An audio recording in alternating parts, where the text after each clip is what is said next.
Hello, Kimli. Good morning. Good Can- morning. How are you? Great. Can you hear me well? Yes. Excellent. Thank you.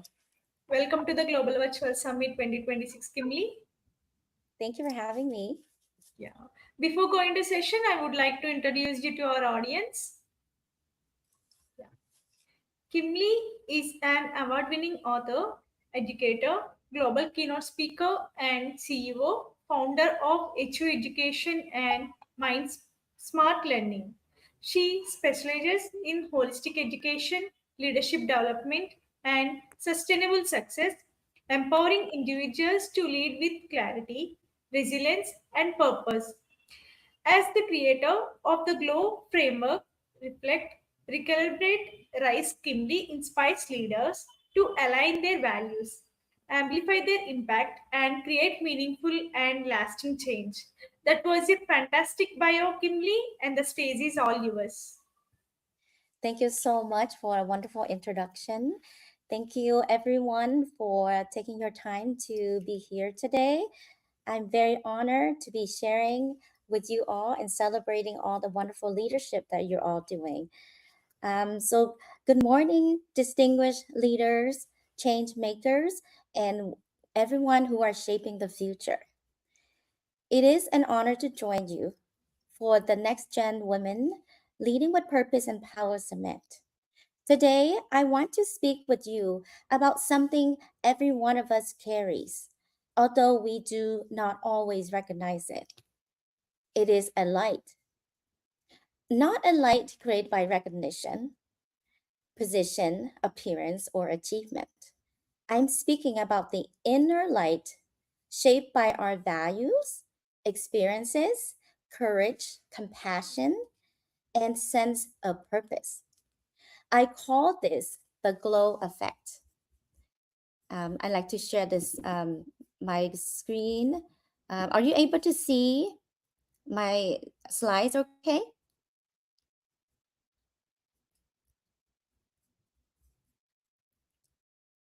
You see my slide. Okay, good. Thank you. So the glow effect is what I call, and the glow effect begins when we remember who we are and align our lives with what matters most.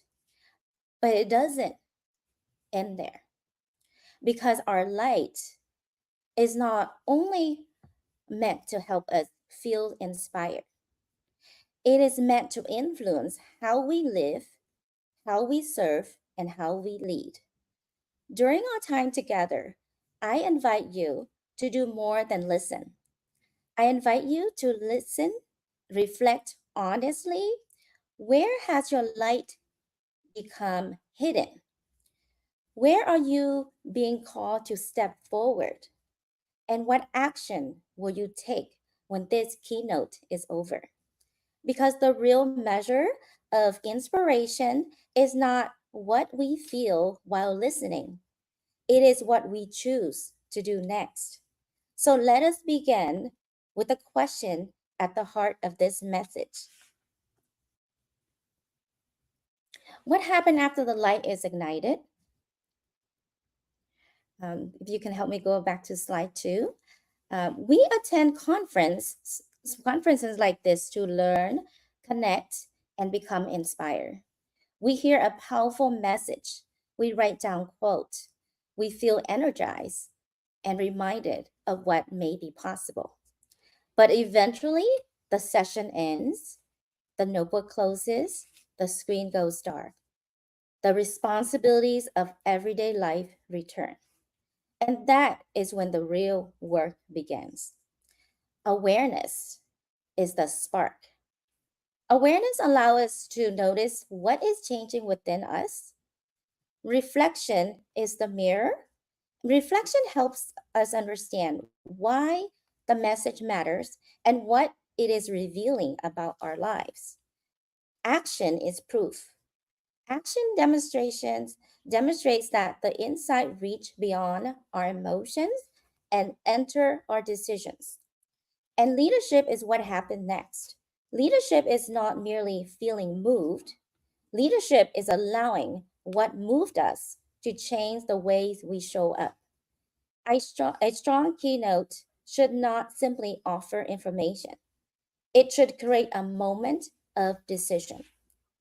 So, throughout this presentation, I want you to hold one question: what will I do with the light being awakened within me? Not someday, not when everything feels easier, not when everyone approves. What will you do next? To answer that question, I want to take you back to a time when my own light felt very dim.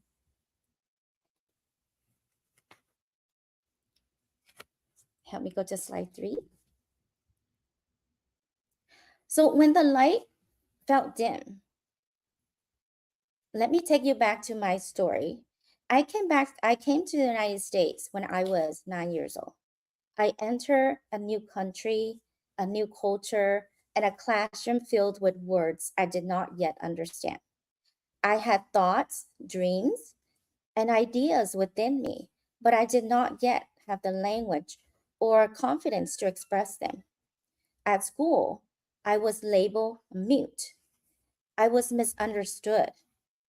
I experienced teasing for nearly 2 years. I lived through a very silent season. I knew what it felt like to be physically present in a room and yet not feel fully seen. I knew what it felt like to carry potential without knowing how to communicate it. During that season, books became my friends. Books gave me language.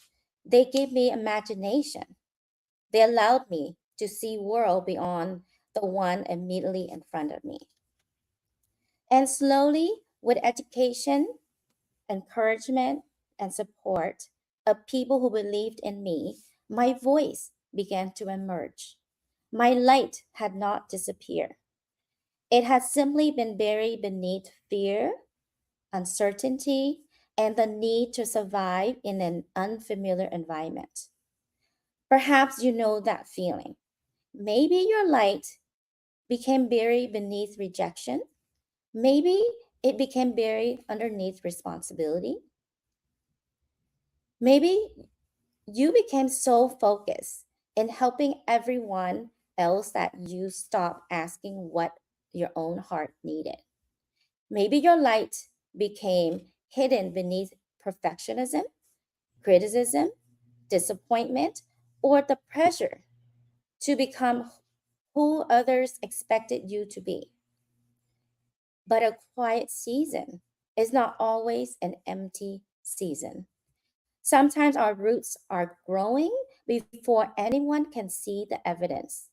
Sometimes our pain is becoming a wisdom. Sometimes the experience we once wished we could erase becomes a source of our deepest empathy. Today, much of my work is dedicated to helping children and adults feel seen, safe, empowered, and able to use their voices.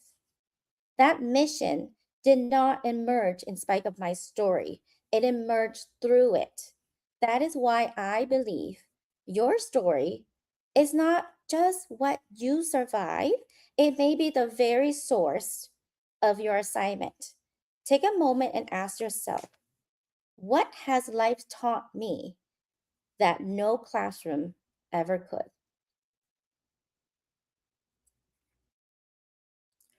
What wisdom have I learned through that experience? And what part of my story could become a light for someone else? As you can see here on the screen, I was at one of the largest conferences here in Southern California. And my glow book was making its round. Suddenly, there's one sweet lady. She came to me in tears, asking to give me a hug. So I was quite emotional at that moment. I gave her a hug with my smile. She told me my book really saved her to feeling her full self again. And to me, that's the moment when I felt our story has power. So, glow is not about performance. I want to share with you today. When people hear the word glow, they may think about appearance, confidence, visibility, or success. But the glow I'm speaking about is much deeper. Glow is not just performance, it is not, it is presence, being present. Performance as how am I being perceived? Presence as what does this moment need from me? Performance encourages us to manage an image. Presence allows us to become fully engaged with the people and purpose in front of us.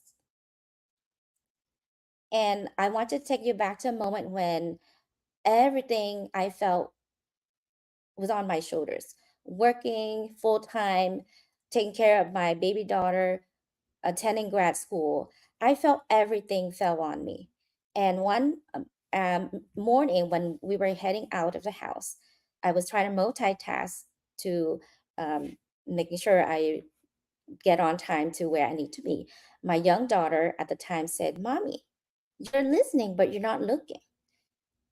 That hit me hard.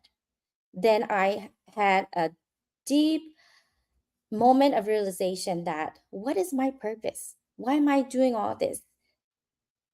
So I just had this mental breakdown and I realized I need to readjust. I need to find my glow. I need to recalibrate. So the power pause and recalibrate helped me to adjust my lifestyle and align with what matters and be more present for my daughter, whom I work so hard for, the reason, the purpose of everything I do. So, glow is not proving, it is offering.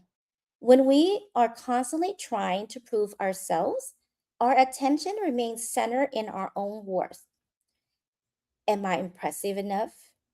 Am I qualified enough? Do they approve of me? But offering changes the question. Instead of asking, how do I prove my value? We ask, how can I use what I carry to serve? Glow is also not becoming someone else, it is becoming fully yourself. Leadership becomes exhausting when it requires us to imitate someone else's personality, style, or voice or journey. The world does not need another copy of someone who already exists. It needs the perspective, compassion, creativity, conviction, and wisdom that only you can contribute. Glow is internal alignment that makes you the leader you are intend to be. It happens when your values, your voice, your decisions, and your purpose begin moving in the same direction. You spend you stop spending energy maintaining an image. You begin using that energy to create impact. So, how do we move from recognizing our light to actually leading with it? I like to share with you the three stages. Hopefully, that will be a takeaway. So, I call it the glow effect framework. I have experienced many moments in my life where I felt everything was just completely a failure until I apply my glow effect framework and it really changed the way I see myself and everything around me. So the first step is awaken. Awakening means recognizing what already exists within you, your strengths, your voice, your conviction, your experience, your natural gifts. Many women are not lacking ability, they're lacking permission. Permission to trust what they know, permission to honor what they have experienced, permission to stop dismissing gifts that feel natural to them. We often minimize the things we do well. We say, it is nothing special. Anyone could do that. I'm not really an expert. Those become our inner voices. But what comes naturally to you may be exactly what someone else needs. So ask yourself, What do people consistently need me for? What problem am I naturally drawn to solve? What wisdom lives within my story? Awakening is a moment you stop treating your light as accidental. You begin recognizing it as an assignment, a mission. The next step in the framework is align. The second stage is being aware, and awareness is important, but awareness alone will not transform a life.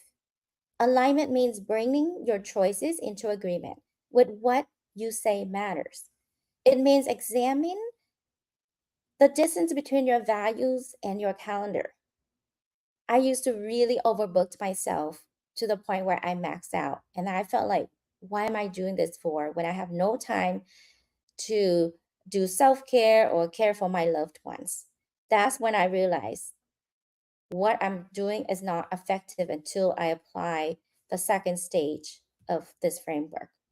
So, between your priorities and your behavior, between the leader you want to become and the choices you repeatedly make, sometimes we are not tired only because we're doing too much. We are tired because we are living divided. We say health matters, but we never rest. We say family matters, but our attention is always somewhere else. We say purpose matters, but we continue making our decisions that are not aligned with what we are meant to do. Alignment asks, where am I saying yes when I need to say no? Where am I remaining silent when my values are asking me to speak? Where am I succeeding externally while becoming disconnected internally? So, alignment does not mean that life becomes easy. It means our effort becomes connected to something meaningful. And that leads us to the third stage of the framework, which is amplify. Amplifying your light does not mean becoming louder for the sake of attention. It means becoming more intentional about contribution.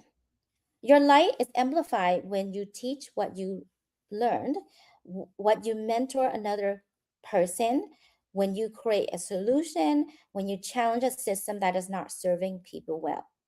When you use your influence to make the room safer for someone entering behind you, when you turn experience into service.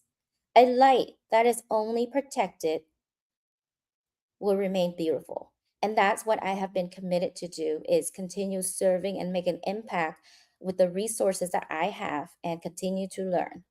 And recently I have completed the leadership brain-based program through Harvard Medical School, and that strengthens my confidence to continue serving with impact and making a difference with the people I work with. So I just want to share with you, a light that is shared becomes an impact. And when we lead our own light, we create that light and that glow with everyone around us. So remember this framework: awaken it, align it, amplifying it. And now we arrive at the question that requires the greatest honesty, which leads us to the next slide. Where are you dimming your light? Where, not because you lack ability, not because you lack intelligence, not because you lack expertise, but perhaps because you are living or trying to remain safe, accepted, and comfortable. And we know that change can be really hard because it's all emotional. We fear of maybe losing control or adjusting to something new that we're not comfortable. So, breaking old habits, it's really challenging. So, we have to ask ourselves, where are you shrinking to stay comfortable?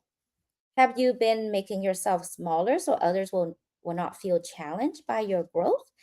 Have you been waiting for permission that may never come? Have you mistaken hiding for humility? Humility is not denying your gifts.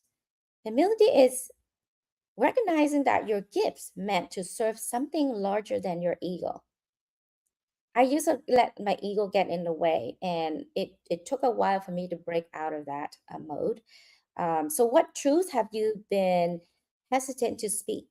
Perhaps there's a conversation you continue postponing. Perhaps you see a problem in your organization or family, community, or industry that needs to be addressed. Leadership is not simply knowing what is right. Leadership is developing the courage to stand for it. What gifts have you been minimizing? Perhaps your ability to connect, to teach, to organize, to encourage, to bring calm into chaos, to see what others overlook, to turn pain into possibility. And what room needs you to stop playing small? There may be a room where your question needs to be asked, a room where your experience needs to be represented. This takes me back to a moment when I was doing my presentation in Paris in a room filled with executives, women executives from around the world. And I felt like, wow, they really need to hear that perspective. They're not there for a lecture or information. I just felt each of us carry a story, and stories amplify. We impact each other and gain different perspective to enhance our lives. So we walked in a room where your idea could change the conversation, where your lived experience can really inspire someone, a room where your courage could open a door for someone else. I want you to complete this sentence silently. The place where I have been dim, my light is. Now complete the sentence. If I stopped shrinking, I would. So do not judge the answer, simply notice it. Awareness is the beginning to change. But awareness only becomes leadership when it changes our behavior. So take us to slide 7. Inspiration is powerful, but inspiration alone does not transform our lives. We can feel deeply moved and remain exactly where we are. We can attend conferences, save quotes, listen to podcasts, and fill notebooks with ideas. Transformation begins when inspiration becomes a decision. We must move from I feel inspired to I will lead differently. From I have a dream to I will take the next step. From I want to make an impact to I will serve the people I am called to reach. The distance between intention and impact is action. We do not need to see the entire path. We need enough courage to take the next step. Leadership is not always a dramatic moment on stage. Often leadership is a private decision made before anyone is watching. It is establishing a boundary, requesting the meeting, amplifying, applying the position, beginning with initiative, asking for help, speaking the truth, keeping a promise you make to yourself. The people around us are watching more of what we do than what we say. They're watching how we respond under pressure, how we use our power, how we treat people who we cannot advance our careers, how we recover our failure, how we make others feel in our presence. Light that becomes action becomes true leadership. And it doesn't have to take a big title to lead. Leadership is an everyday that we do, how we lead ourselves, our energy, how we lead our families, how our um, colleagues, our friends. That's leadership, and that interaction matters. So I want to close by asking you to make one specific commitment.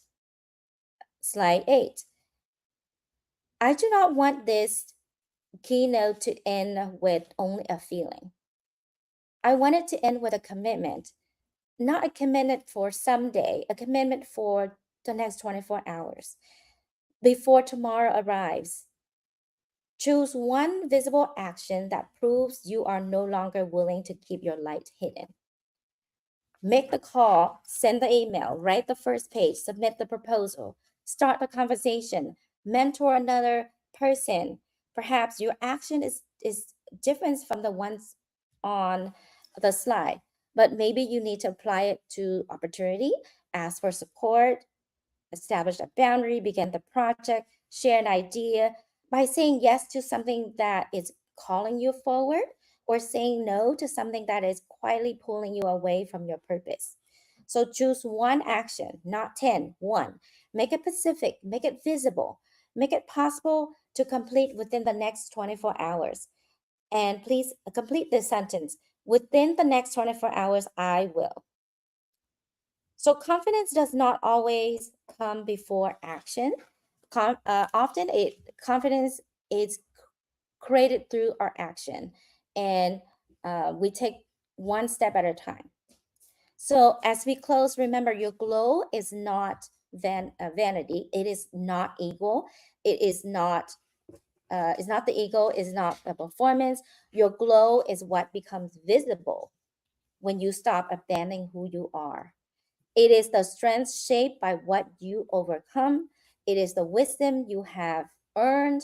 It is the compassion you carry. It is the purpose asking to be uh, present in your life. And your light was never meant to be dim. So I just want to hopefully inspire you to value yourself, understand that your stories matter, your impact matter, and your presence matter.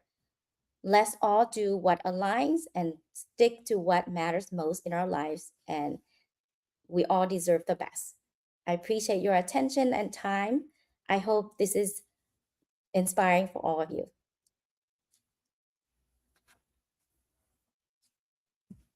Thank you so much.